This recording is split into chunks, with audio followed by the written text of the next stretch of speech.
Jaipur is renowned both within India and abroad for its jewellery trade.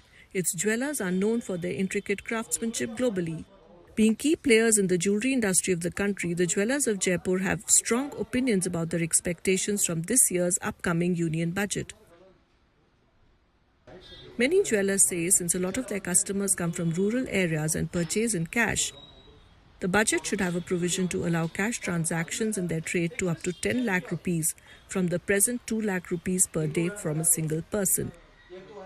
This revision, they say, will facilitate easier transactions and accommodate the purchasing preferences of their clientele from rural regions. Demand ये है कि सरकार से है कि सरकार ने है ना हमारे ट्रेड के ऊपर में 2 लाख तक की कैश बैंक की छूट दे रखी है। सबसे बड़ी बात है कि आज गोल्ड 2 लाख रुपए में क्या आता है। आज 30 ग्राम सोना भी 2 लाख रुपए का नहीं आता है। काफी लोग हैं जो गांवों के लोग हैं वो अपने कैश लेके आते हैं, माल का बिल लेके जाते हैं, खरीदते हैं। घर की शादी है तो 4-5 लाख की ज्वेलरी खरीदने आ जाते हैं, 5-7 लाख की रहते हैं। उनके पास तो किसानों का पैसा है, वो कैश ही लेके आएंगे। अब वो क्या होता है, उनका वो माल खरीदते हैं और सरकार का नुकसान होता है। कई व्यापारी ऐसे जो उनको बिना बिल के माल बेच देते हैं। तो मैं समझता हूँ ज्वेलरी ट्रेड के अंदर में कम से कम 10 लाख रुपए की कैश बाइंग की छूट, कैश सेल की छूट होनी चाहिए।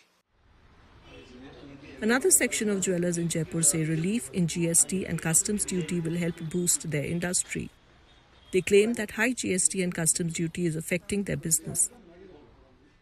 हमारी तो डिमांड यही है कि कस्टमर को जीएसटी में रियायत मिलनी चाहिए और रेटें कम होनी चाहिए। तो थोड़ा यानी कि यहाँ पे कस्टमर का फ्लो है जो बढ़े, रुझान होवे कम से कम गोल्ड लेने के लिए। हम चाहेंगे सरकार से, हमारी डिमांड है कि कस्टम ड्यूटी बहुत ज़्यादा है। कस्टम ड्यूटी ज़्यादा होने की वजह से गोल्ड सिल्वर काफ़ी महंगा हो जाता है। तो और 3% जीएसटी है, तो टोटल करीब लगभग 18% टैक्स बैठता है गोल्ड और सिल्वर पे। और 18% टोटल टैक्स बहुत ज़्यादा होता है, स्पेशली गोल्ड सिल्वर में। इसको थोड़ा कम किया जाए।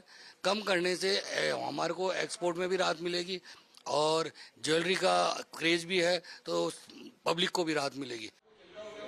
With the first union budget of the new NDA government around the corner, the jewellery industry in Jaipur is hoping for relief in tax structure and increase in limit for cash transactions. As Union Finance Minister Nirmala Sitharaman prepares her budget presentation, the jewellers in Jaipur are hoping their voices are being heard in the corridors of power in Delhi.